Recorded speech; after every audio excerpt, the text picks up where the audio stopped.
unpacking today's headlines. This is Souls and Liberty in Depth.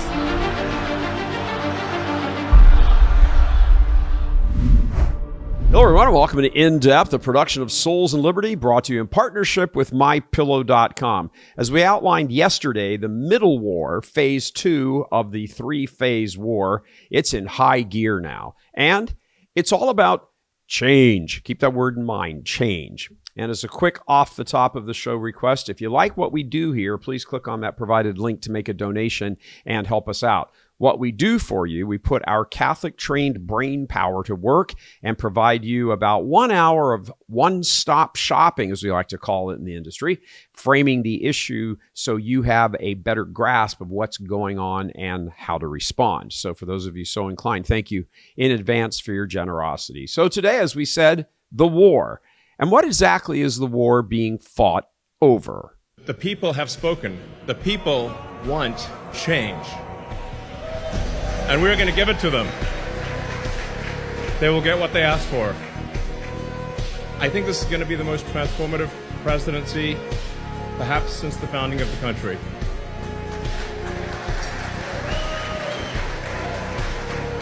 And President Trump is picking the cabinet to do it.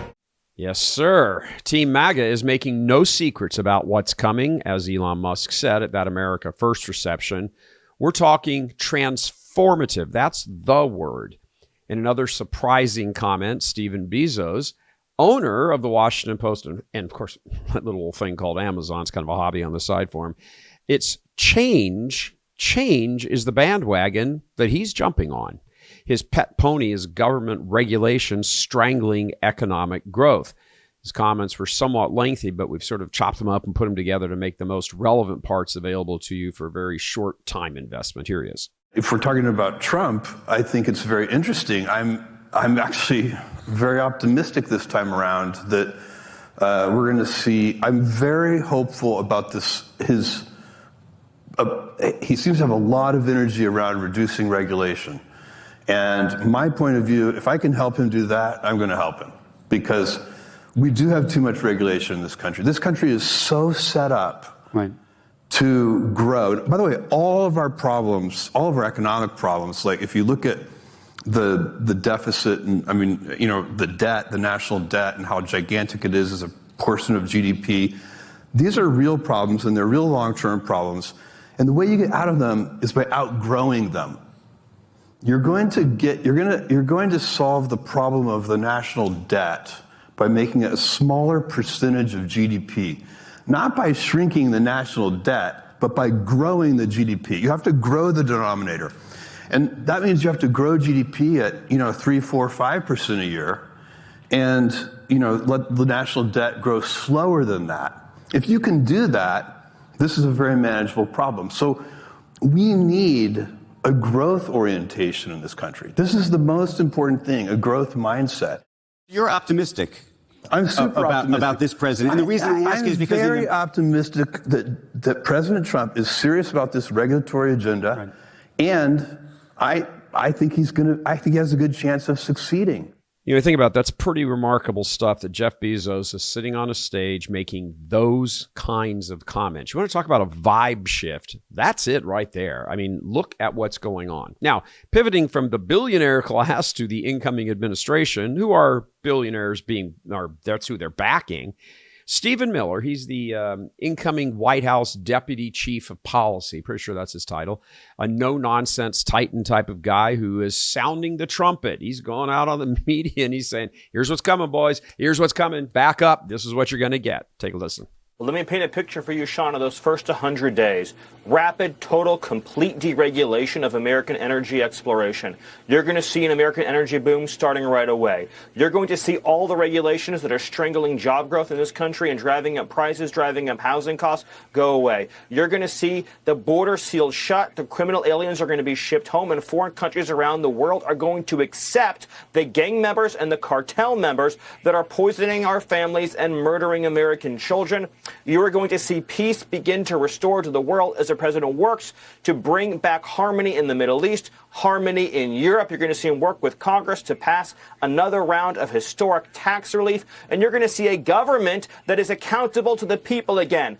The swamp will be drained on day one. Incompetent and disloyal people that are hurting this nation are going to be replaced with those who care only for the American people, the American worker, and the American future. That's what's going to happen. It will be a new golden age, Sean. And not leaving it to just the White House, but the U.S. House as well. Speaker of the U.S. House, Mike Johnson, he's pushing the same platform. He's out there on all of the media things, and he's bringing the hammer. He's saying, hey, this is what it's going to be. Hopefully he sticks to his word. But pay very special attention to the very last response in this pretty brief clip. Remember, the Supreme Court overturned the Chevron doctrine, right? That's a game-changing kind of situation. Not in my lifetime, but we had the opportunity to go in and really take back control from the administrative state. For a long time, they've been acting as judge, jury, and executioner on the rules that they make on industries and small business owners and the rest. So we have the ingredients, we have the conditions right now to actually be able to make really dramatic change. And we're going to go through and have those discussions, those brainstorms to see. But you're going to have willing partners in the House and Senate among the Republican also going to have so many people who are pushing back. Oh, of course. Who, my donors, my, the lobbyists that I promised things to, they're not going to go for that, and I won't get reelected if I let you cross that off on our list. So what are you going to do about that? Well, you're going to have a president that's bold enough to do it. We have our own version of the Argentinian leader, right, with Donald Trump. And I've used the blowtorch analogy rather than a chainsaw, but it's all the same. We do have to scale back the size and scope of government. It serves the people. It unleashes the free market again. Our policy changes will be a part of that, but I think that if we can make some dramatic changes in downsizing the scale and scope of these things, we'll go a long way. So two specific examples, Planned Parenthood and PBS, are in congressional control. Are you planning to axe both of those? I would like to, that's for sure. Yeah, amen. Patriots, conservatives have been screaming and pounding our desks, just like this, pounding our desks. Sorry about the audio there, Adrian. For decades about Planned Parenthood and PBS. They get hundreds of millions of dollars every year, over $1 billion combined to push their crap, which is abortion and propaganda. Let's talk about that for just a second. We're talking about Planned Parenthood. Planned Parenthood has the American arm, of course, which is where it all started, but they are Planned Parenthood International also. Both international and the domestic side of Planned Parenthood make over $1 billion, billion dollars a year in profit. Why is the U.S. taxpayer giving them another $500 million, 500? They don't need that money. They don't need it. If you remember a few, I think it might be 3 or 4 Congresses ago, some bills kind of got held up on that. There wasn't enough impetus on the part of conservatives and Republicans to say, let's cut off their funding. And, they wanted to do that. They tried to do that, and they tried to cut off funding to the passage of a bill, but they ultimately caved in. There just wasn't enough support for it.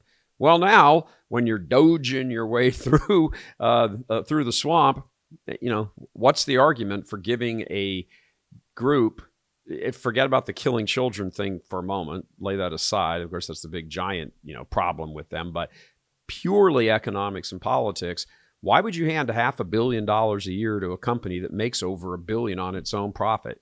0 cents. I'm pretty sure that's going to come under Vivek and Elon's axe also. The other thing, NPR, PBS, again, government funded. This isn't the 1950s where there's no voice for the government stuff. You've got C-SPAN. C-SPAN's paid for by the tax dollars. I don't really particularly have a problem with C-SPAN. It's a good source of information if you want to watch the things raw by yourself.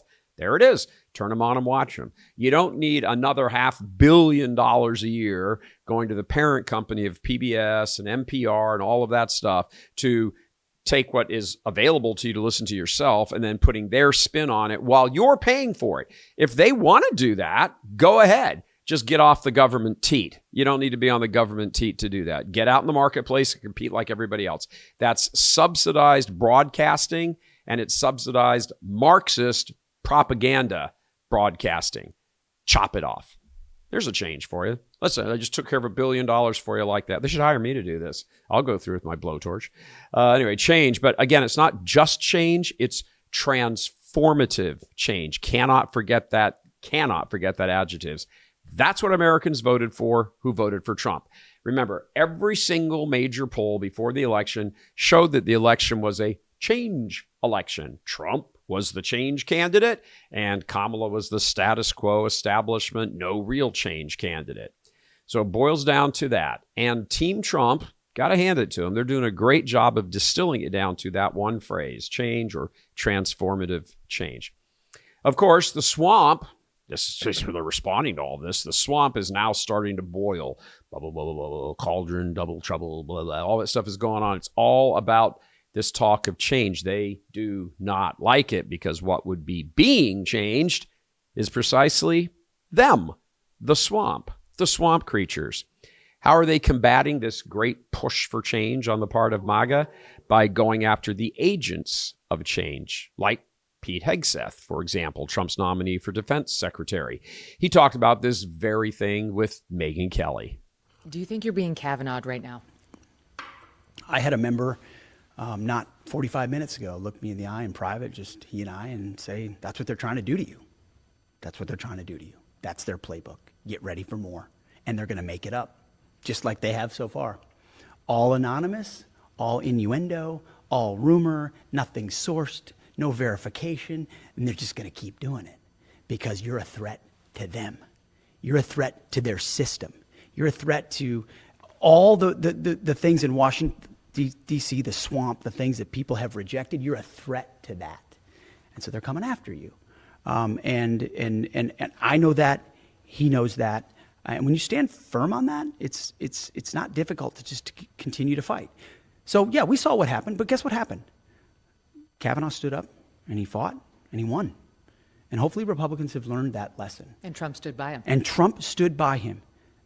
What you're seeing right now with me is the art of the smear. It is the classic art of the smear. Take whatever tiny kernels of truth, and there are tiny, tiny ones in there, and blow them up into a masquerade of a narrative about somebody that I am definitely not. And what they never quote, and we'll get into this too, are the legions of people from who I served with in combat, multiple tours, from the multiple veterans organizations that I very proudly ran, and I really want to get into that, and my time at Fox News. They never asked the people closest to me. No. They never asked the people who were involved directly.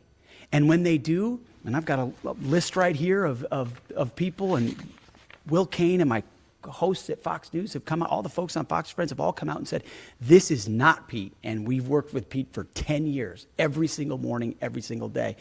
They never ask those people. Yeah. And that's what a smear looks like. It's a couple anonymous nuggets, usually from disgruntled people who were fired for cause, who are jealous or want a little bit of retribution. And so they peddle stuff to reporters who are not interested in the truth. They're interested in smearing someone who supports Donald Trump's agenda. Mm-hmm. It's really clear. I'm in the middle of it. But, I'm surrounded by a great team. I got a wonderful wife. We love this country. We love Jesus Christ, our Savior. And we're going to fight like hell. There's no reason to back down. Why would we back down? That's right. Do you know how many guys I'm hearing from right now? The guys I serve with, gals that I work with at CVA and elsewhere. Don't stop. The guys are like, it's always sir, Don't stop, sir. Please keep going. They're behind you. You are fighting for us. Like, you are our voice. We've never had a voice like this before. Yeah, and seen along those same lines, it's worth bringing to memory what chief tactician herself, Nancy Pelosi, will all bow to the great Nancy. Remember, she bragged about regarding when you want to destroy someone's reputation politically. It's called the wrap-up smear, and the commie dem bastards, they are masters at it. And it's a diversionary tactic. It's a self-fulfilling prophecy. You demonize, and then we call it the wrap-up smear. If you want to talk politics, you call it the wrap-up smear. You smear somebody with falsehoods and all the rest, and then you merchandise it. And then you write it, and they'll say, see, it's reported in the press that this, and this. So they have that validation that the press reported the smear, and then it's called the wrap-up smear. Now I'm going to merchandise the press's report on the smear that we made. And it's a tactic, and it's self-evident. Yep, good old Nancy. One of the smears against Hegseth has been charges of womanizing and an email sent from his mom to him 7 years ago where she seemed to confirm those charges of him being, kind of a low character and using women and all of that. So, of course, the media has dutifully jumped all over the story and is, as a sign of what it wants to do, use it as a weapon to get Pete to withdraw. Well, they dragged Hegseth's mother. Boy, that's really hard to say. Hegseth's mother into all of this and this email that she wrote. So she had to wind up going on Fox News to shed more light on this episode. It's a little bit longer than the other bites, but it's really worth it. She touches on some key, very important points that we think you should really know about. And there's a couple things in there that you don't know about. Here it is. You never in a million years thought you would be doing this. No. Because you didn't realize that this email you wrote in 2018, somebody leaked it to the New York Times. Correct. And they printed it. Correct. I'm going to read part of it. You say, this is to Pete, during the 2018 divorce. You say, I have no respect for any man that belittles, lies, cheats, and sleeps around. And you go on and say, you are that man and have been for years. And as your mother, it pains me and embarrasses me to say that, but it is a sad, sad truth. You say, we still love you, but we are broken by your behavior and your lack of character. Mm-hmm. When you wrote that, what's the backstory? What was going on that made you so angry you wanted to write that? Well, I will tell that story in a moment, but let me make two statements first, and one is to President Trump. And I want to say thank you for your belief in my son. We all believe in him. We really believe that he is not that man he was 7 years ago. I'm not that mother. And I hope people will hear that story today and the truth of that story. So the other thing I want to say is I am here to tell the truth. To tell the truth to the American people and tell the truth to the senators on the Hill. Right. Especially our female senators. I really hope that you will not listen to the media and that you will listen to Pete. Well, and you're here to tell us, because you are in the news now. So why did you write that email in 2018? Right. Well, what was going on? Right. Let's go back 7 years, which if we all went back 7 years, we would see that maybe we were not the people we are today. But they were going through, Pete and his wife at the time were going through a very difficult divorce. It was a very emotional time, and I'm sure many of you across the country understand how difficult divorce is on a family. There's emotions. We say things, and I wrote that in haste. I wrote that with deep emotions. I wrote that as a parent, and about 2 hours later, I should. My husband tells me I should think through things a little bit more, but Pete and I are both very passionate people. I wrote that out of love, and about 2 hours later, I retracted it with an apology email, but nobody's seen that. So it was a difficult time. I want to say something about the media, and part of today is to discredit the media and how they operate. When they contact you, I let a few phone calls go, but then they call you and say they threaten you. That's the first thing they do. Right. They say, unless you make a statement, we will publish it as is. And I think that's a despicable way to treat anyone. Threats are dangerous, and they're hard on families. So to recap, you were angry about what was going on, his behavior during the divorce. Right. And so you wrote that email. And then, a couple hours later, you apologized. Mm-hmm. And you guys talked and you worked it out? Yes. Oh, yeah. Oh, yeah. Pete and I are very close today. In fact, our whole family is very tight-knit. But I think that we as parents, we always parent. No, I get it. I mean, and that was 7 years ago. All right. Passion, along with not backing down, appears to be part of the Hegseth DNA as he continues to push to win the nomination. By the way, did you notice that, his mom there, Penelope, she said, they didn't say anything about the other email. She sent an email 2 hours later and said, I was way out of bounds. I shouldn't have done that. Sorry, blah, blah, blah, and all that and everything. Nobody's ever seen that email. No light of day with that. Where's that email? And the other thing, again, my little journalist mind is twirling around here. The New York Times published it, and they got it. Somebody leaked it to them. Well, okay, it wouldn't have been Penelope, and it wouldn't have been Pete. Who would have leaked that to the New York Times? Hell hath no fury like a woman scorned. Was it the ex? Was it somebody in her orbit? Yep. Yeah. Crazy. Anyway, here's Pete fighting back. Wonderful process to go through and meet with senators and talk to them, especially members of the Senate Armed Services Committee, whose passion is the Defense Department, and our warfighters, to hear what they want to do to make sure that department is properly oriented for the threats of the world and make sure that we're putting the warfighters first. That's what Donald Trump asked me to do. Your job is to bring a warfighting ethos back to the Pentagon. Your job is to make sure that it's lethality, lethality, lethality. Everything else is gone. Everything else that distracts from that shouldn't be happening. That's the message I'm hearing from senators in that advise and consent process. It's been a wonderful process. Well put. See, change. We're going to change this, make the force lethal. We are going to do what we need to do. Likewise, Trump's nominee for FBI director, Kash Patel, is another target of the swamp wrap-up smear campaign. Earlier, FBI whistleblower Steve Friend, remember him? He was like blabbing everything going on horrible at the FBI. They canned him, put him on the side, probably tried to assassinate him, and they missed. Anyway, he was on the Benny Johnson show blowing the whistle on how FBI operatives currently employed by the FBI are working behind the scenes to destroy Patel's ability to become their new boss. Yeah, if this all sounds like clown world, it sure is, but hey, here we are. Steve, how you doing, brother? Great to be here. Thank you for the invitation.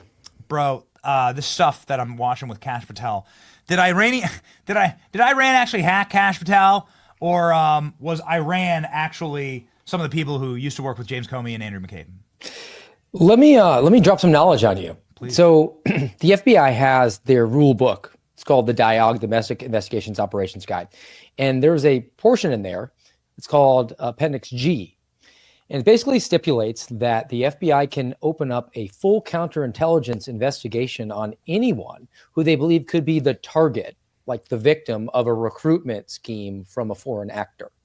So that leak indicates that there's actually a full counterintelligence investigation open on Kash Patel at this time. They're doing it for his benefit, of course, but they're going to get full access through national security letters to his banking records, all of his electronic communications, again, to protect him against that recruiting.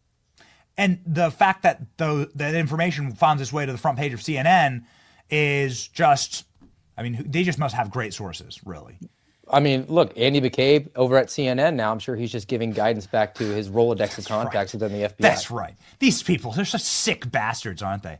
So expect this playbook to be used against Kash Patel. You are saying that they are now scraping through everything that Kash has ever done, even though he received awards for his work inside the Justice Department, 16 years inside the Justice Department, then working for special operations and being one of the lawyers protecting the highest echelons of military service.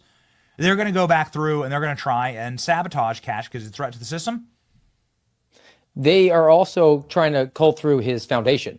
Look, I was pinged by NBC to provide my comments about the Fight with Kash Foundation, which it basically serves to assist military veterans and whistleblowers. And they want to, I don't know, paint some sort of corruption scandal on that. Look, my experience with Kash Patel was, we're talking about a guy who has some investigative skills.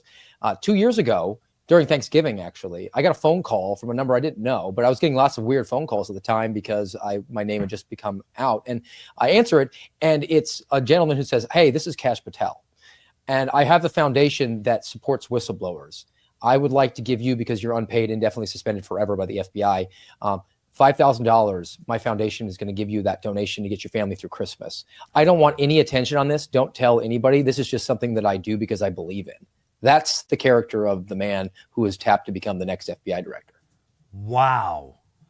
The evil and horrible, unethical crap these commies do is incredible. But, at the same time, not really.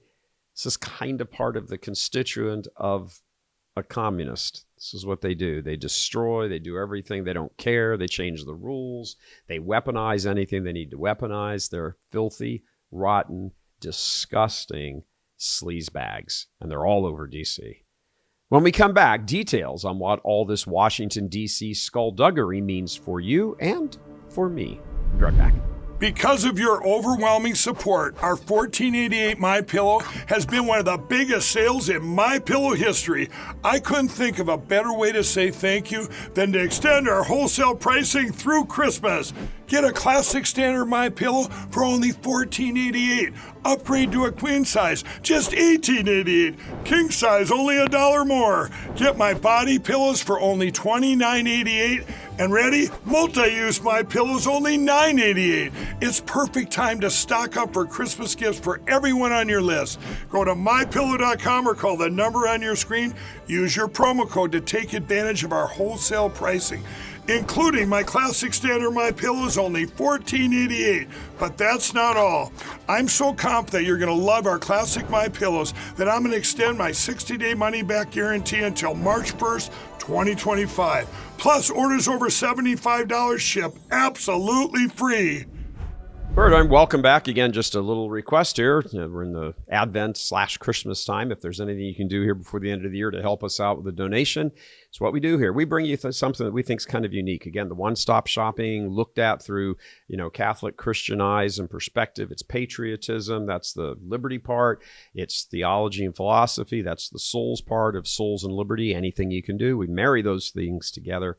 Please just click on the donate button and give us a hand. All right, joining us now with some details and insights on how all of this impacts the normal American is fellow Souls and Liberty contributor, Santa Claus. Stephen Wynn. Stephen, we have never seen anything insane, anything like approaching this. Not only is this all public, most of this stuff has always been away from the eye of the camera and newspaper headlines and everything for forever. It's also really freaking intense. We've never seen this going on. What do you think's going on? Yeah, it's really incredible. There's a war for command of Washington underway, and it's thrilling, frankly, to see it all unfolding. The blueprints, as you said, the blueprints for transformative change are being drawn up now, and Musk has characterized it as a revolution. It really is. That is not an overstatement. For example, take the issue of deregulation.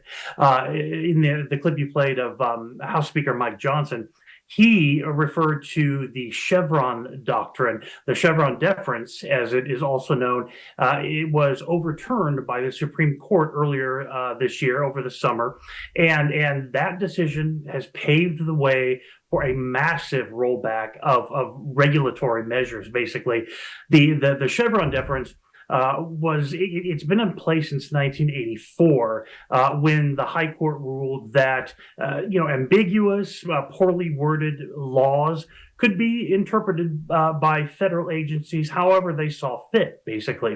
And so that has led for decades to a massive overreach by federal agencies. The Environmental Protection Agency, for example, it has used the Chevron deference to really strangle economic development and private business growth. And so now that is out of the way, Trump is going to use that as a stepping stone to basically unlock economic growth. He and his team are going to run with it. The decision is going to really demand greater precision from Congress in the wording of bills, regulatory measures, that kind of thing.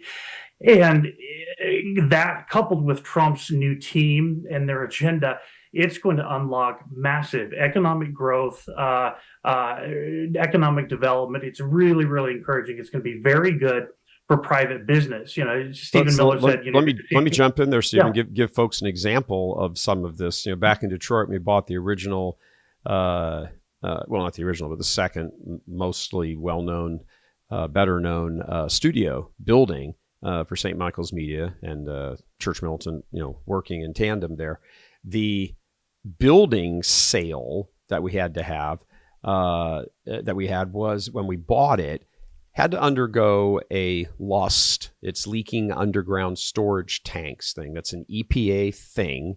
And we had to pay, I can't remember what it was now. It was something in the neighborhood of like $11,000 or $12,000. We had to have the tests done. because 50 or 60 or 70 years later, nobody was quite clear. This was the part that was really annoying about it, that nobody was quite clear. Somebody seemed to remember that on that corner where we were, there was at one time, maybe, not sure, kinda, perhaps, not sure, a gas station. So they had to do all of this core boring and sampling. It turned out there was nothing there, but it cost us, and we were a nonprofit. It cost us, I kid, $10,000, $12,000, $13,000, something like that. I was kind of aghast at it. They would not let the sale go through for us to acquire that property until the report had come back that said, no, you're all clear. No leaking underground storage tanks here. That was just one example. I mean, if you're talking take a nonprofit and take, whatever, somewhere between $10,000 and $15,000 out of its budget to just meet one of these agencies that the EPA pushes things off to, which acts like they have the law behind them, which they don't. There's no law that says you have to do that. But you can't defy it or they won't let it happen. This is the kind of thing, business owners all over America, small business owners, have to confront all the time. Giant corporations, this is why Bezos is there. I mean, Amazon, I don't know how many, square miles of, property in the United States that Amazon owns for all their warehousing and their truck distributions and all that sort of things. Probably a hefty chunk of American real estate. Think of all the regulations and things they've had to jump through to find that. And what's the point of knowing that if there, is there 60 feet down? Is there an underground storage tank or not? Well, why should a business owner have to, contend with that if he's not burrowing into the ground? They did the same thing with all the asbestos thing.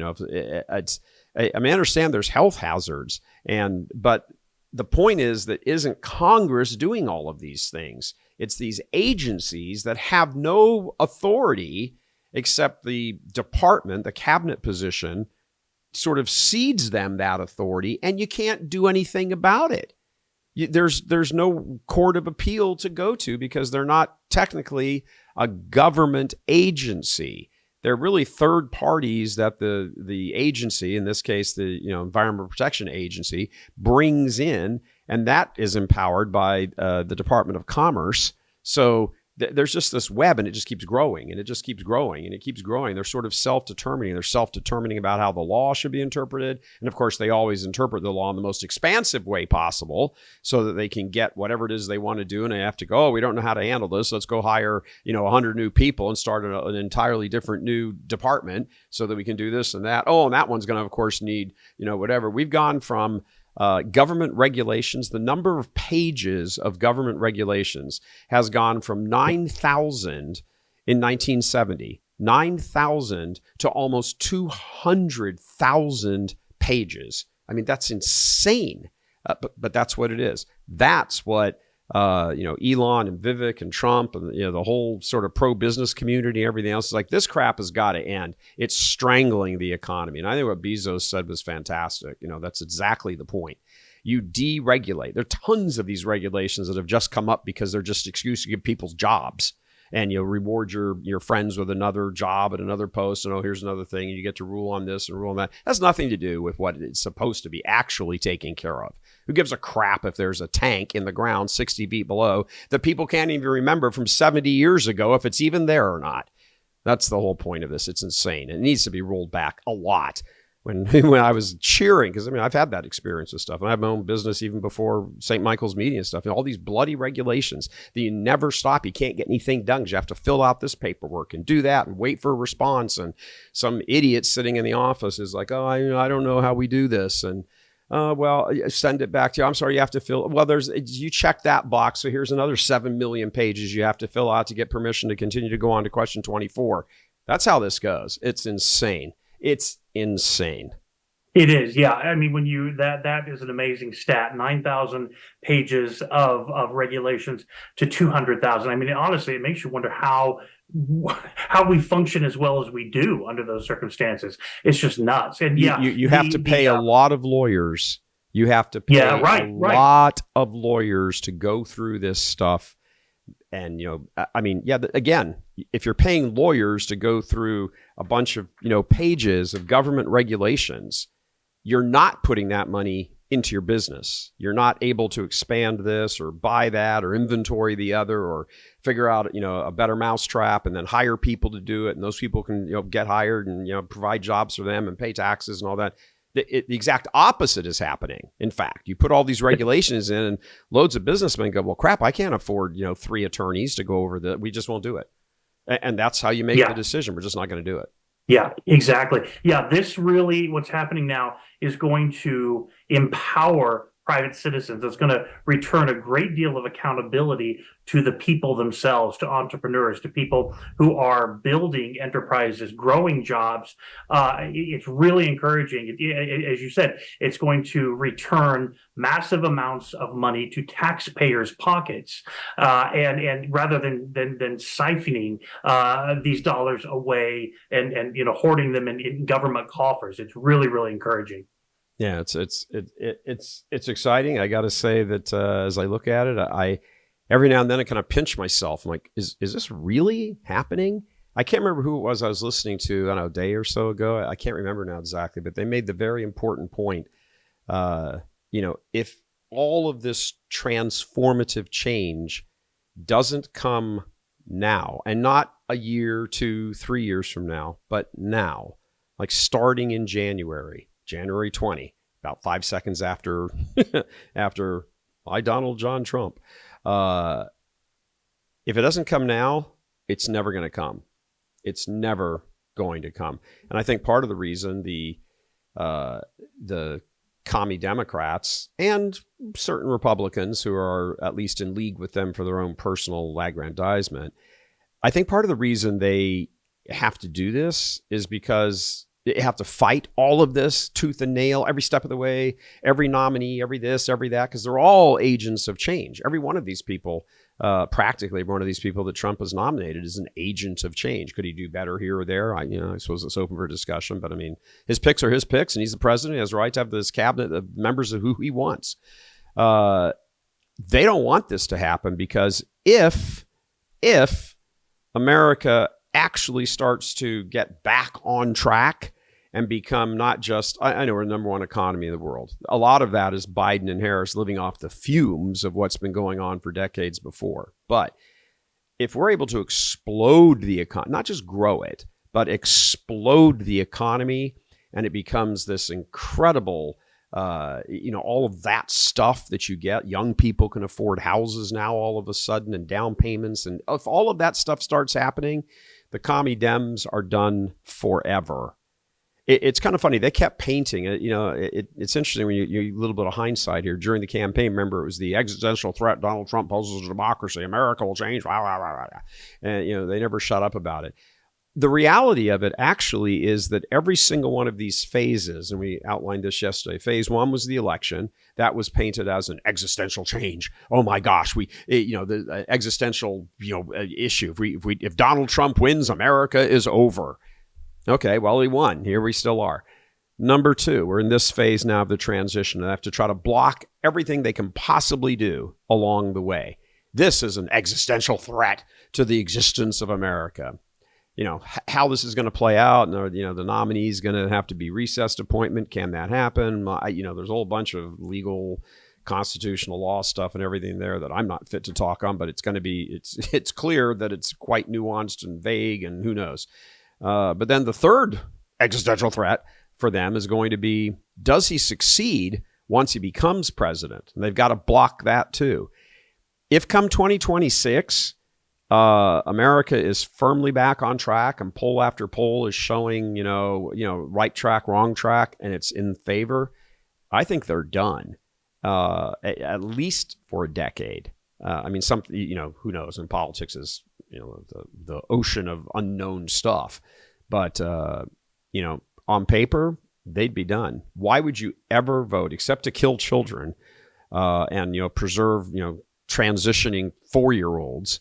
Why would you ever vote for a party that wants to roll back all of the good stuff you've gotten? They have to do everything in their power to, kill everything that Trump is trying to accomplish. Every single thing. That's it. When it comes up, it's like, hey, you guys did this, and that's how your 4 years were. And now here's how our 4 years are. Not a really good thing to run on if you're a Democrat in 2028.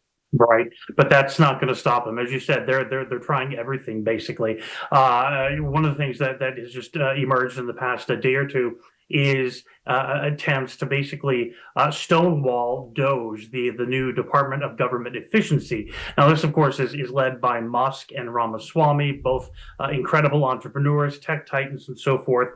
And it's designed to utterly gut the bureaucracy that we're talking about here. And Team Trump is going to, you said they gotta start to work immediately. I think they're going to. They're going to hit the ground running. The DOGE, as it's called, it's scheduled to wrap up by July 4th, 2026. So they know that their time is limited. And this thing has remarkable potential. Already, they have identified over $1 trillion of waste. So imagine just literally overnight being able to slash $1 trillion from the budget. It's incredible. But there are. And just to put that in reference, there's about a $6 trillion U.S. annual budget. It's about it's like 5.8 or 6.2, something like that. So call it about $6 trillion. You're going to just walk in with your chainsaw and just wipe out 1/6 of government spending. Good for you. Yeah, exactly. And that's exactly what is needed right now. But as we're saying, there are potential roadblocks. Just this week, Biden basically, just days before he's set to leave office, he greenlighted 42,000 federal employees. He allowed them. He basically extended their work from home permits to 2029. And DOGE is planning on forcing federal workers to return to the office, knowing that many of them just won't. They don't want to be in the office, and so they would basically quit and stop living off of government largesse, basically. We've all been to the DMV. Those are government employees who are working in the office. I mean, can you imagine the inefficiency of public employees working from home? It's astounding. And let's talk about this for a second from a strategy standpoint. Okay, so you, DOGE, Trump, everybody, you said, here's what we're going to do. They thought about it. They, the commies, thought about it. And they're like, okay, let's lock them in on contracts so where they don't have to go in and work. Because that was one of the things that, Elon and Vivek both said. These people, you're going to tell them they have to show up to the office. They're going to quit, as you said. Okay. Yep. So let's make sure that they don't have to show up to the office. So, it's a game of one-upsmanship here. You just keep doing this and doing this and doing this. And, who's going to be, who's going to have the football for, the last drive of the game? Is it going to be Biden on the way out the door, or is it going to be something Trump has done, 5 seconds before he's sworn in and then he carries on? We'll see. It's interesting to watch it all unfold. But, what are some ways around that? Okay. You could just wipe out the department. Just that department doesn't exist anymore. So you can work from home, or you can work from the office, but there isn't one. And you actually just don't have a job anymore because that agency has been eliminated.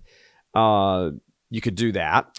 I don't know. Again, I don't know enough about all the kind of intricacies. Can you just wipe out a department? I mean, if it's under everything on the executive branch, which is what all these things are, all these agencies and departments and everything work under the various cabinet positions: Secretary of Defense, Secretary of the Department of Defense, Department of whatever, Housing and Urban Development, all of them. Are you? Excuse me. Can you just wipe one of those out? I mean, the president can create a new cabinet position. Jimmy Carter did it. Bill Clinton did it. They all did it. If you create it, I suppose you have the power as the president to eliminate it. But let's just say you can't. Well, you certainly have the power to change what the standards are for maintaining your job. Why don't we agree to having, here's a new standard. You work from home. In order to keep your job, you have to demonstrate to us within 10 days your home office setup.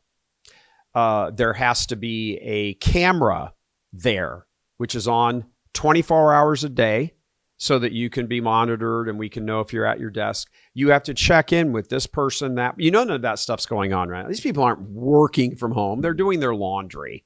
They're going shopping. They're doing whatever. They're not working from home. So, you can raise the standards. You can rate people. You can give them ratings every 30 days. I mean, yeah, you'd have to impose some sort of, the point is to aggravate them out of their job.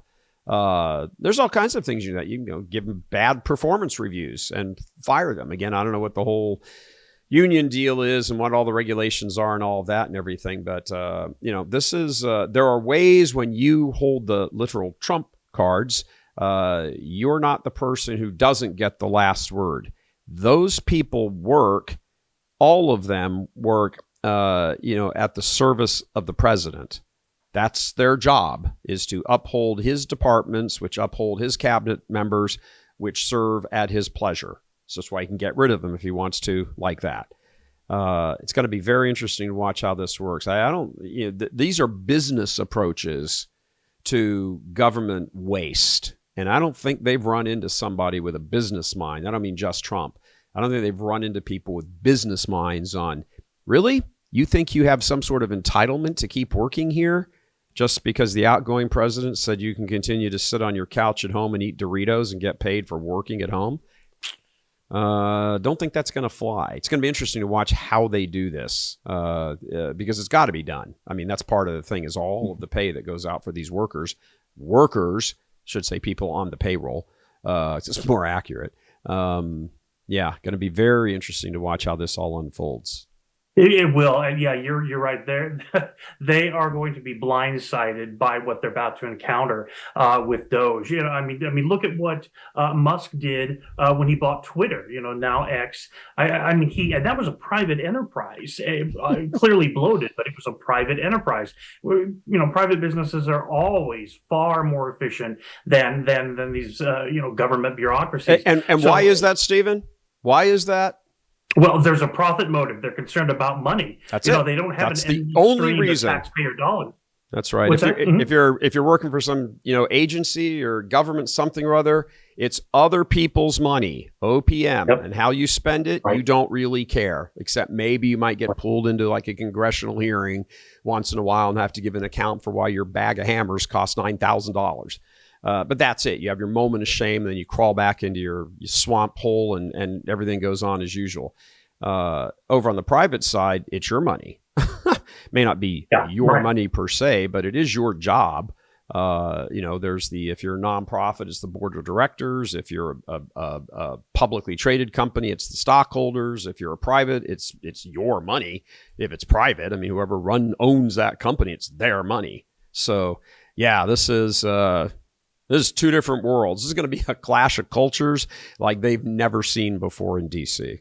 Yeah, and it really, I think this decree by Biden it's more of a boulder, a small boulder, I would say, in the path to efficiency rather than some insurmountable mountain to climb. Mm-hmm. Senator Joni Ernst, GOP senator from Iowa, she has come out and said she's vowing to actively help spearhead the overturning of this decree. So, I certainly wouldn't hold my breath that it's going to last, that we're going to see 42,000 federal employees sitting on their couch munching chips as they, work until 2029. It's going to be very good to see. I'm sure we'll hear an outcry, a very long outcry, but it's what's needed. Yeah, it's funny. What's another thing you can do? This doesn't. If people are allowed to work from home, this particular thing doesn't. This particular approach doesn't end that necessarily. However, if you take these agencies, this happened with the Bureau of Land Management under Trump. He took it, and that's what they have. They have cabinet positions, they have departments, they have agencies, they have bureaus. The web of all of this stuff is mind-boggling. I think that's why Lloyd Austin, as we covered in yesterday's show, that whole thing, the Department of Defense, is such a flippin' spider web that when the leader is gone, the Black Widow's spider herself, in this case himself, is gone, nobody even knows.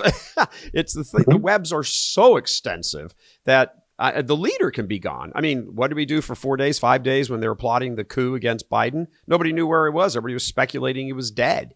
And then she's on the campaign trail. He's on the beach. And who's running the country? It's this whole thing. You got to trim this thing trim is the wrong word. Blow it up, push it back, get rid of it, reduce it to rubble, essentially, except for the key things.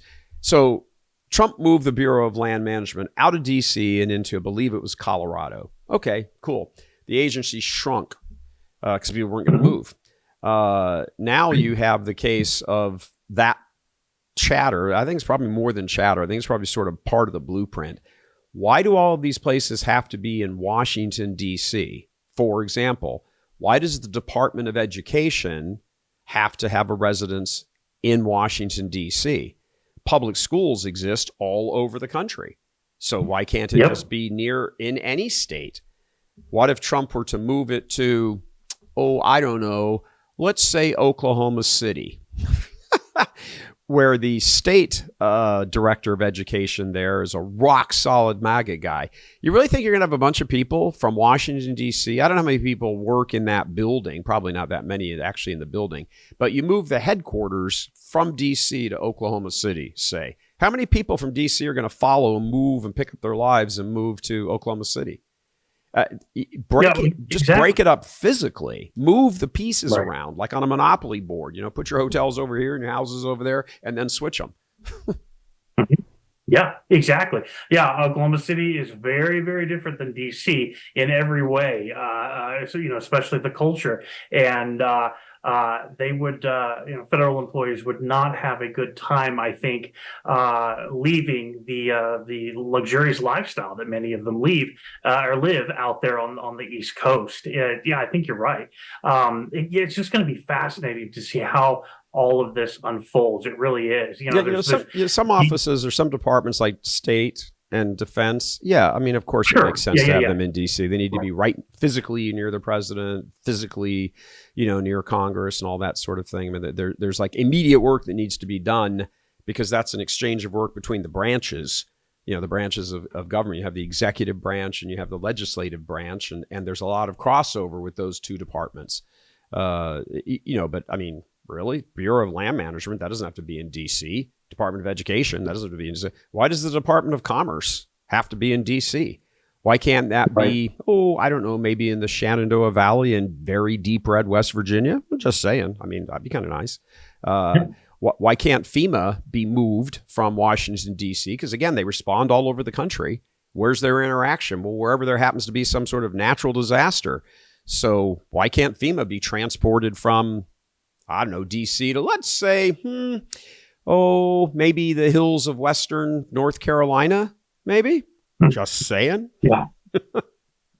Yeah, exactly. The Department of Agriculture, why isn't it cited in the heartland? I'm in Kansas City. We're at the epicenter of the largest concentration of animal health companies, not just, growing crops, but like cutting edge biotech firms specifically focused on animal health.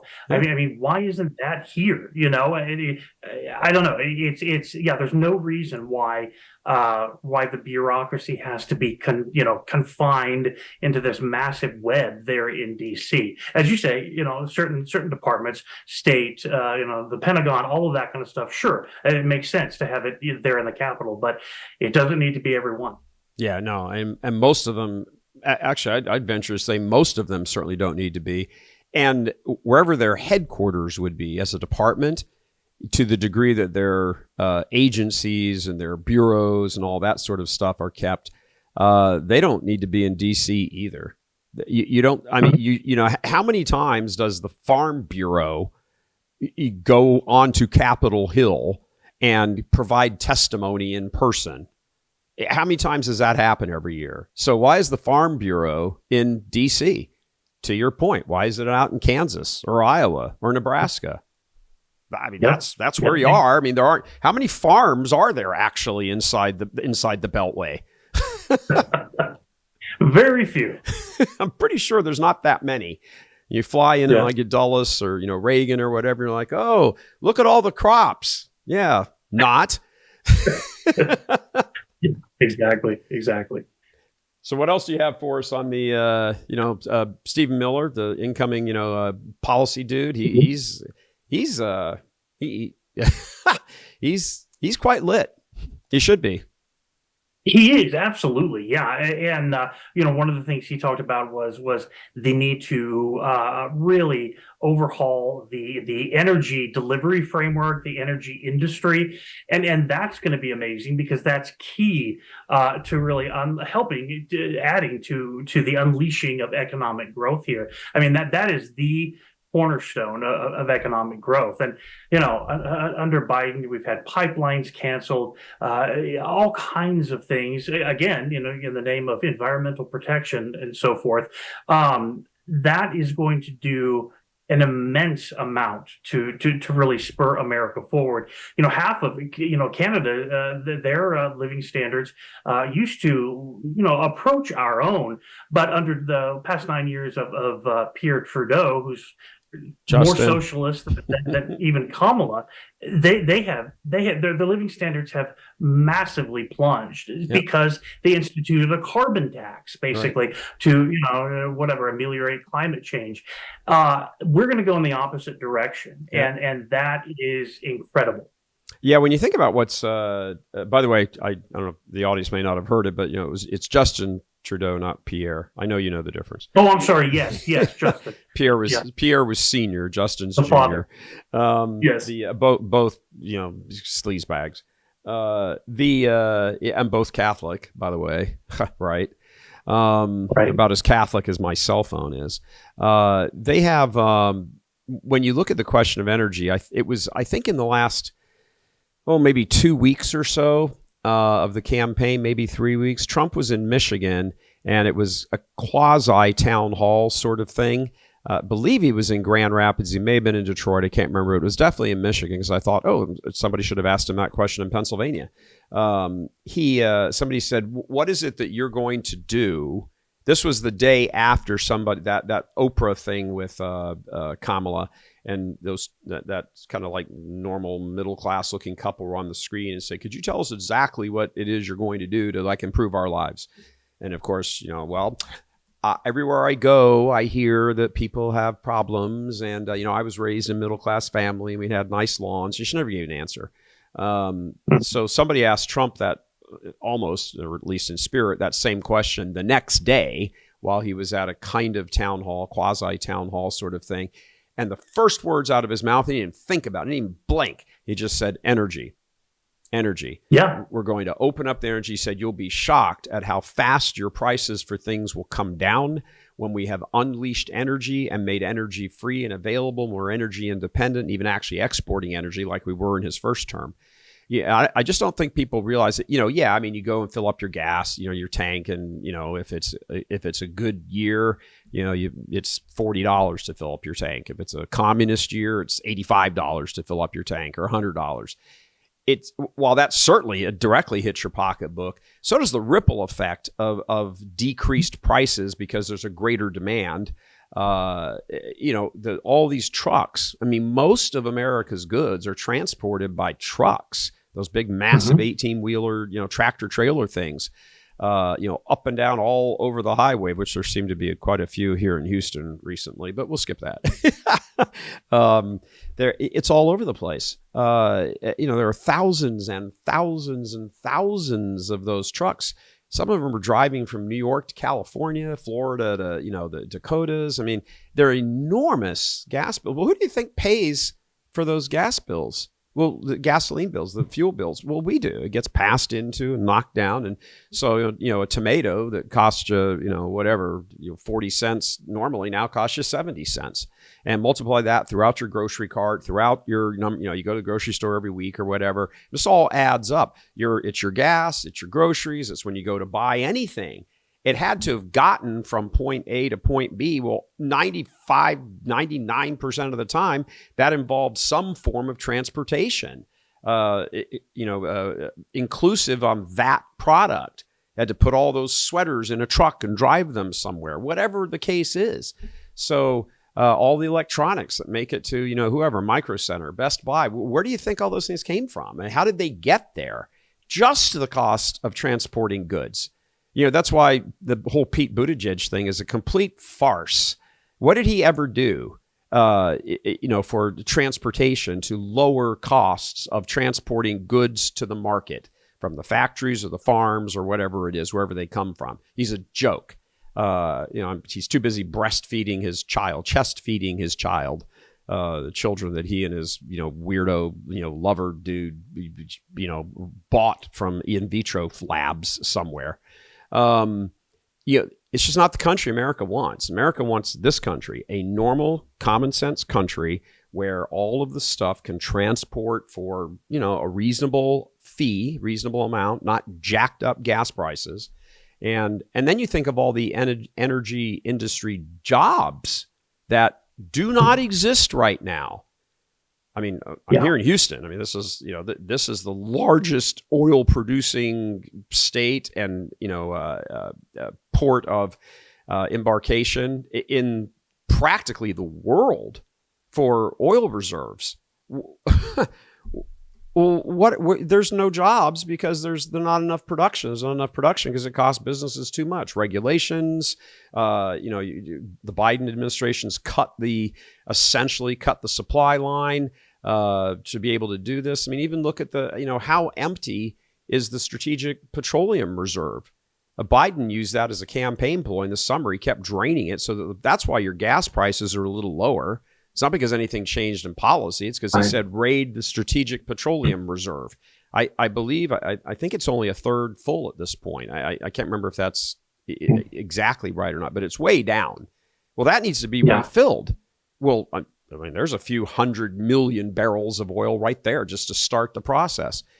The energy industry, everything that touches the energy industry, all of it, the knock-on effect. This is an economy powered by energy, and we can't be importing it and being held slave to like Venezuela and Saudi Arabians and all of that.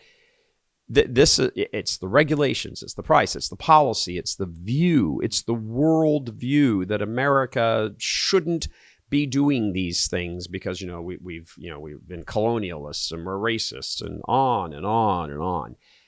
You just want I'm ready to get up on the desk here and dance as I go through all this in my head. I haven't rehearsed any of this. I'm not reading from a prompter. I'm just doing my thing here. And I'm like, wow, the potential for the beginnings of immediate restoration. Boom. Just boom. Yeah.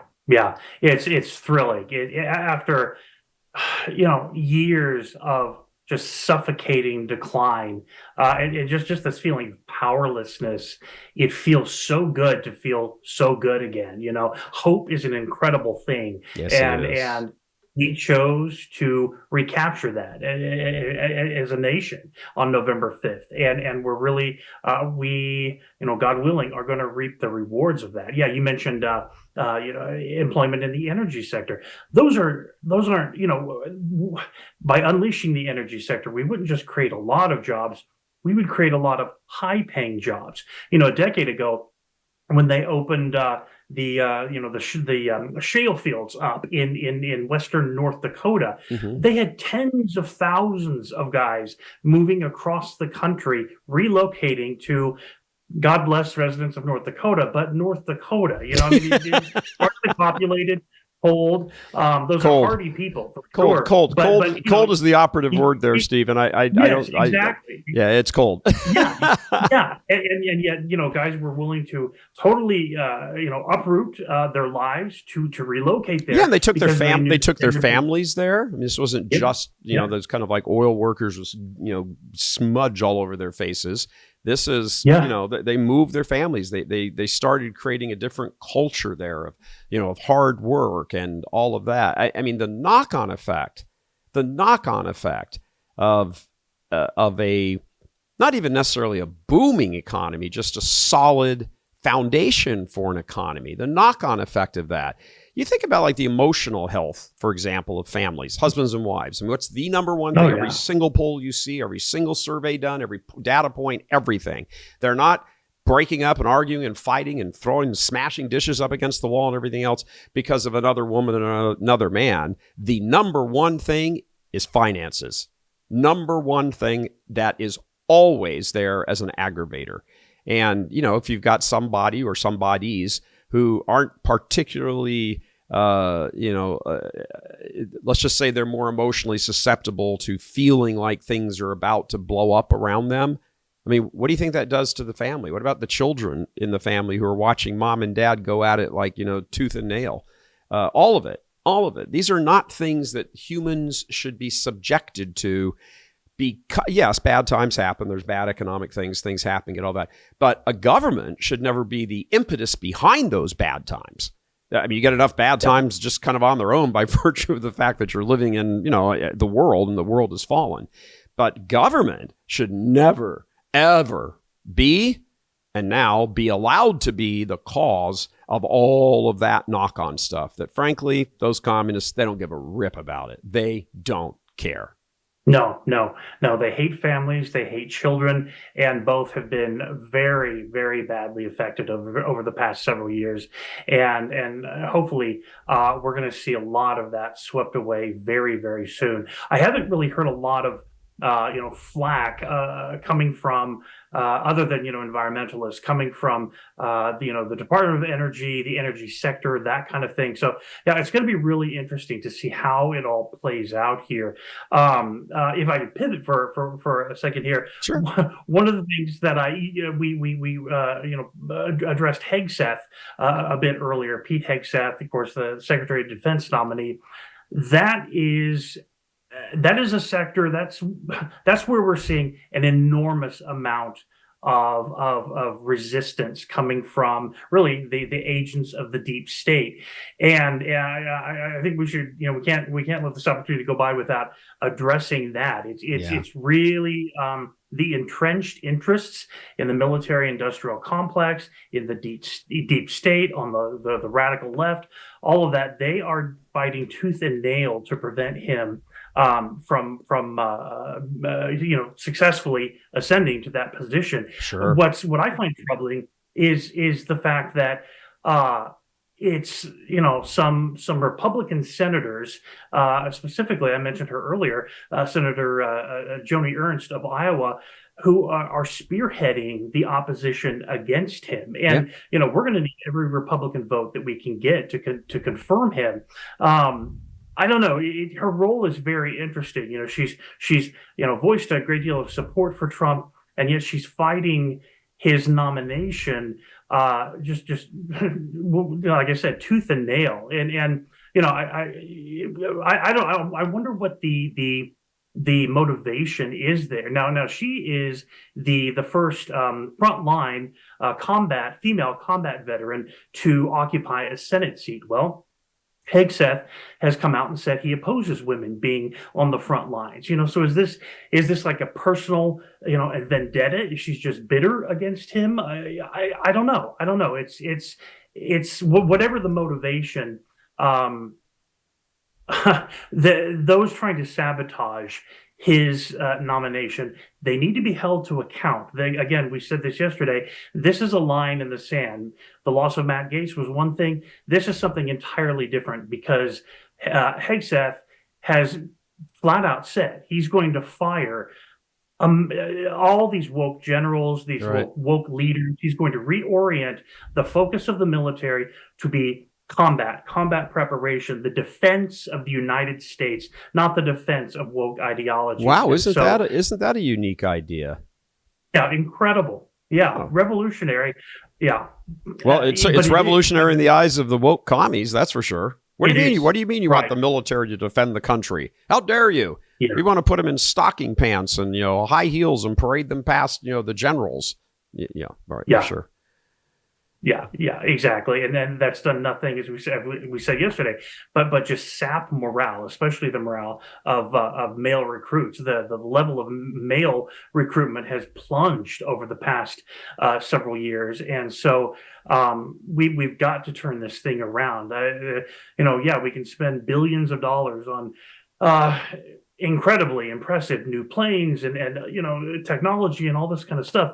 But if we don't have the manpower there, a firm, committed core of young American men and women who are willing to lay down their lives for the defense of the country, we're not going to have a country, basically. Yeah, exactly. I mean, there's that scene I've referenced it quite a few times. There's that scene in A Few Good Men with Tom Cruise and Jack Nicholson. And when Jack Nicholson's on the stand there, and for those people who've seen it, and Tom Cruise is like, I want the truth. And Nicholson's like, you can't handle the truth. That whole exchange, he says, you need people like me on that wall, to defend and like be sitting there. And I'm like, yeah, you know what? You do. You do. Do you want your local police department to be running around worrying about, whether the gay pride flag should be flying up, City Hall and stationing men around it, or, police officers around it to protect it? Or do you want them out preventing crime, or helping create conditions that help lower crime, and then finding criminals who do still commit crimes? It's just stupid. And again, it's the whole common sense thing. Yeah, all of their stuff flies in the face of common sense. That's why when Trump said that everything woke turns to, I'll use the Irish word, shite, people immediately got it. They're like, of course it does, because it's not geared to common sense, natural law, your own regular, just how you walk through life. This isn't how I live my life. This isn't how normal people live. Why is it being imposed on me? And now it's being imposed on my kids in school, the police officers, the military, courts, on and on. It's been present in the media for, God knows how long, the colleges, the universities, and all of it.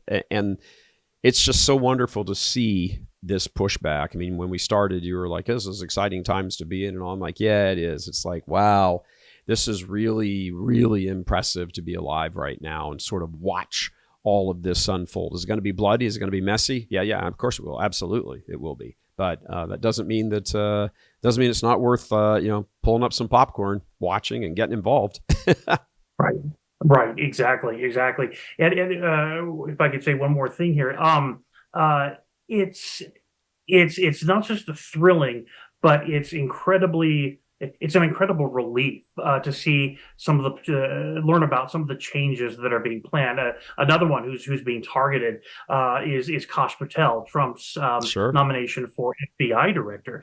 Now, under current director Christopher Wray, the FBI has been massively weaponized against our own citizens, specifically U.S. conservatives, to the point where it's become ominous, truly menacing, like scary stuff. I mean, remember just a couple of years ago, the FBI basically branded traditional Catholics, Latin mass goers, potential terrorist sympathizers, just because they're conservative in their theology and their political outlook, and don't go along with the whole woke worldview. I mean, that is scary stuff to think. It's Big Brother, thinking they could be looking over your shoulder, monitoring you just because you happen to attend, a conservative parish. And yeah, you wonder if the guy sitting next to you in the pew is like an FBI agent, like an undercover FBI agent. He's being friendly with your family, and he's taking your license plate down out in the parking lot, and he's pumping you for information when you're getting donuts afterwards. And I mean, who the hell wants to go to church and mass and wonder if that's the case? It's such an intrusion, a demolishing of your natural law rights to worship God. They don't. Again, we've said all the time, they don't care. Summary line, tagline: they kill children. They kill children by the tens and tens of millions. There is nothing off the table for these guys. Absolutely nothing. Right, exactly. Yeah, it's the kind of thing that, unfortunately you've come to expect in communist Russia, communist China, et cetera. But the fact that this kind of stuff has been happening in the United States, it's just mind-boggling. And it just shows how deeply entrenched the rot has become. So that's why, Patel, he's a Trump loyalist, and he's not messing around. That's why his nomination is so exciting. And he's another one. That's another line in the sand that we have to get him confirmed. We have to push him through because, failure is not an option there. He has openly identified dozens of members of the deep state, a lot of the usual suspects, Kamala, Joe Biden, Hillary Clinton, and so forth, but a lot of others as well. And a year ago, I got a quote that I want to read our viewers from him. About a year ago, he was a guest on Steve Bannon's podcast, The War Room, and he warned. He flat out said, Team Trump, they are deeply serious about uprooting the deep state. And I got the quote here. I'll read it. He said, "We will go out and find the conspirators, not just in government, but in the media. We're going to come after the people in the media who lied about American citizens, who helped Joe Biden rig presidential elections. We're going to come after you, whether it's criminally or civilly. We'll figure that out. But yeah, we're going to put you all on notice. And Steve, this is why they hate us, because we're actually going to use the Constitution to prosecute them for crimes they said that we have always been guilty of, but never have." Now, notice he said not just kaboom, deep state kaboom. Yo, exactly. We throw a hand grenade Right? into the middle of the the White House Correspondents' Dinner. Boom. Oh, exactly. I was just going to say, yeah. Notice that he said not just government agents, but members of the media as well. That's got to have. That's why they're flipping out on MSNBC about Kash Patel. Yep.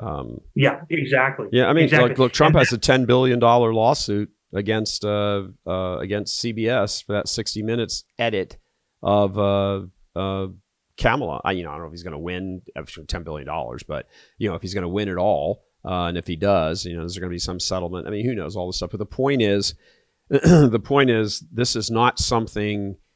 We're in an environment now where the old legacy media doesn't get to just say whatever the hell they want and make up stuff whatever they want. If I were Hegseth, and that whole drinking thing was the deal, I'd be instantly, if you're a billionaire, if you're Elon Musk, pay his legal bills, file a lawsuit against the New York Times. It wasn't New York Times. Who was it that said the drinking? NBC. Yeah, and the New Yorker as well. Yeah, the New Yorker and NBC. Boom, go after it. File a lawsuit. $10 billion. Boom, like that. Let's go. You guys want to do, you're not getting away with this anymore. That's the reason they keep doing it. This is somebody who was in media and still is for 40 years, 40 plus years. I know media. I know how it works. I know what the discussions are. I know what the water cooler things are that go on. I worked at 60 Minutes in my first year in broadcasting back in 1983. I know, and even I wasn't anywhere near what you would think is woke now. It was liberal. But it wasn't what it is now. But I know how the conversations go. I know what the things are. There's the kind of uneven treatment, the friendly view of things you agree with, and the kind of looking at it with a squinted eye of the things you don't agree with. I don't know that they would have published stuff back then like gets published today, but certainly the ideology, or at least the beginnings of that ideology, were present in their seed form. And they've grown into this. And the only way at this point to get rid of them is to actually get rid of these guys. They have to pay. They have to pay for what they've done. Comcast owns NBC.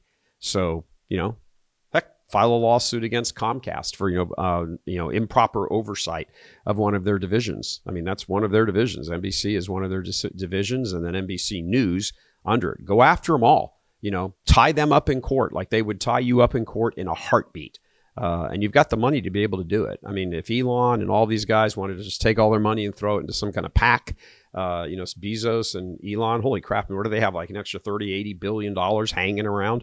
Throw it all in there. Hire all these good, MAGA attorneys and just freaking blast these guys into the next world for the next 4, 8, 12 years. Make them pay through the nose.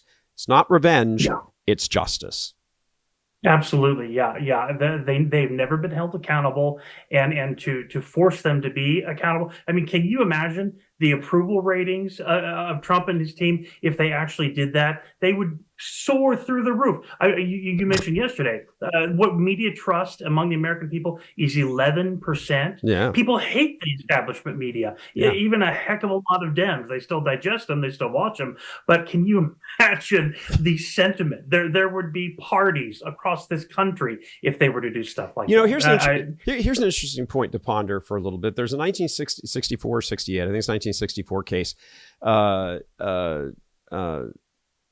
New York Times v. Sullivan v. New York Times, Supreme Court case, And somebody, Sullivan, had been, he believed, defamed and smeared and everything else. And so the defamation rule that all of media operates under now, almost since the moment I was born in 1961, this has been the case since 1964, and it's kind of the governing thing now. So it's 60 years old, going on to be 61 years old.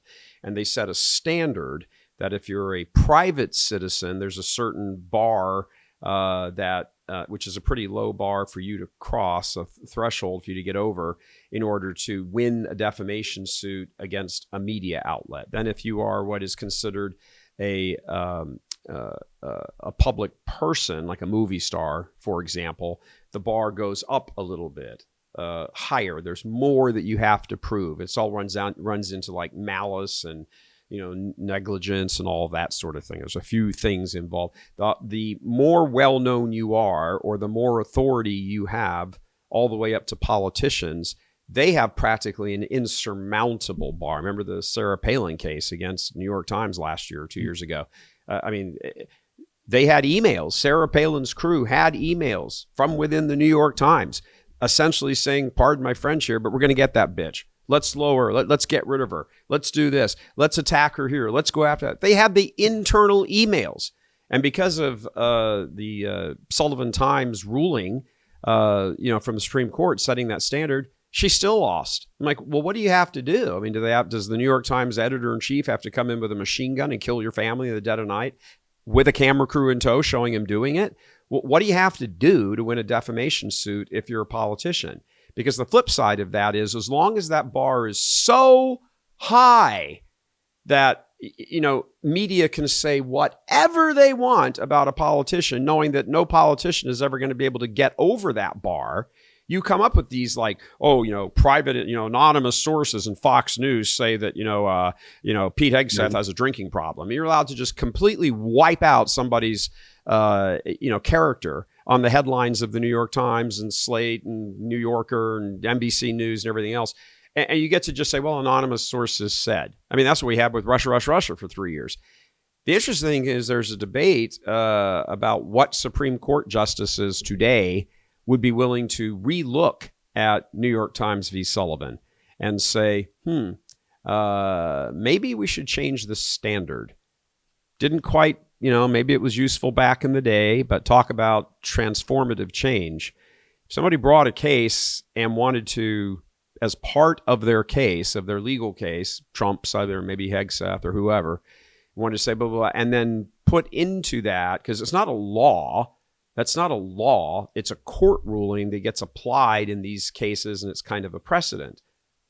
Well, we saw with Dobbs. You can challenge a precedent and then have a sitting court overthrow that precedent and then win the case based on the new precedent, or the new ruling, which would become the precedent.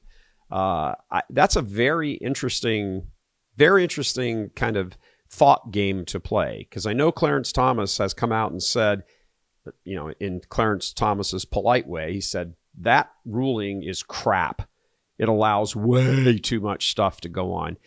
I seem to think Alito was on his side in that also. They're doing a little bit of a head count. All you need is 3 more justices to say, yep, this is not the case. And imagine if somebody like Hegseth just said, this is it, screw it. Hey, Elon, will you pay my legal bills? And Elon's like, gladly. Okay, let's go for it. These are the sorts of things that need to happen. And I really think that the difference now, this whole vibe shift, I mean, give me a break. Really? Jeff Bezos sat on stage saying, hey, Trump, yes, this, that, lowering economic, going to explode the economy. Jeff Bezos? Really? The owner of the Washington Post, who wrote that things, who first of all said no for the first time in a very long time. This newspaper is not going to back somebody, give them the endorsement. In this case, it was Kamala. And then a few days later, issued a letter, a public statement saying, and here's why. And people don't trust us. The media, they don't trust us. We're not doing a good job. I mean, you can't have more of a vibe shift mind. As you look at every single one of these fields, there's something going on. People are desperate for change because they're feeling the consequences of the status quo. They want the status quo overturned. This is I agree with the guys. I can't remember who it was that said it. I was referencing earlier, but I agree with them. If you don't get it now, you're never going to get it. And I kind of think they're going to get a lot of it. And once you kind of get the ball rolling on a few of these things, a certain kind of cultural inertia starts to build up. And, and then it becomes kind of an unstoppable force. And hopefully it will grind the communists under the freaking force of it. We'll never have to hear from them again.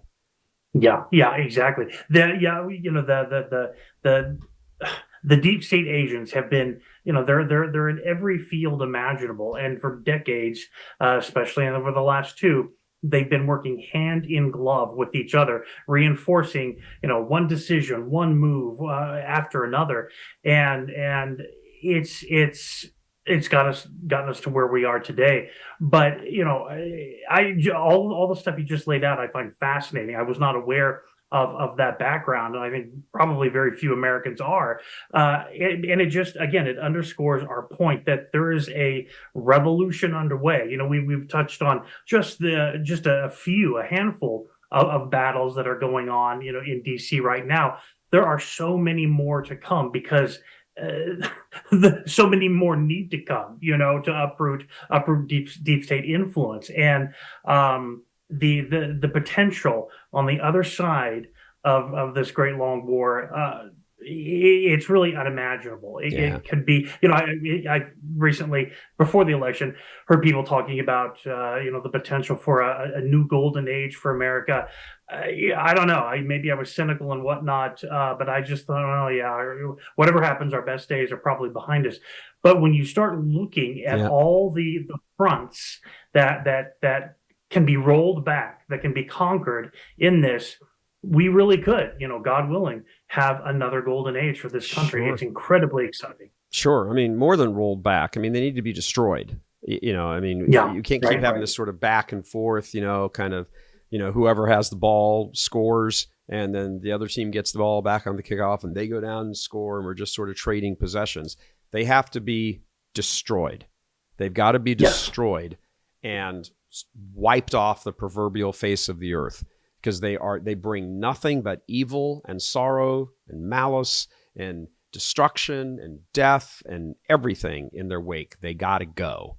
They got to go. They got to be crushed. You got 2 years, I think, at this point 20-ish months. That's why Doge ends in July of the midterm election year. They know they've got this little 18-month, whatever that is, window to get their stuff done. Maybe it's 20 months. I don't know. Maybe I'm not doing my math right, but whatever. My arithmetic correctly. But, it's whatever. It's before those midterms. And there just can't be a thing, so what, of course, the next thing you're going to see as soon as Trump takes office is every time he sneezes, the ACLU and the Democratic National Committee are going to be rushing off to one of their federal courts where there's an Obama or Biden judge filing something who will put a stay on it or something. And I frankly should, I'm sorry, but Donald Trump should treat that the exact same way that Biden treated the Supreme Court ruling on student loans. Kiss off. We're doing it anyway. That's how it is. No, you don't get to give a stay and just rush to the Supreme Court every single time. Just every single time. This is an emergency. We need this handled right now. I'm the president of the United States, the executive branch. I'm at the top of the executive branch, and I'm appealing to the top of the judicial branch. This needs to be resolved right now. I want an emergency hearing. I want and just do it. Just do it. Very few of those would he lose. Yeah, exactly. And it is an emergency. As good as things suddenly seem and are, this country is still in ICU. And unless we take those radical measures, this cancer is simply going to spread. It has to be wiped out completely. You don't undergo chemo and settle for stage 2. No, you target a complete remission, a complete killing of every single cancer cell, and that kind of attack, that assault, is what needs to happen here in this country to save it. And it really seems like it. Seems like he's got the people in place, Stephen. It does. It seems he's got all of those guys. This, that, the other. They're, Hegseth, Patel. It's just I can't think of everybody right now. But these are people of that mind. They're sick of it. They've suffered it underneath.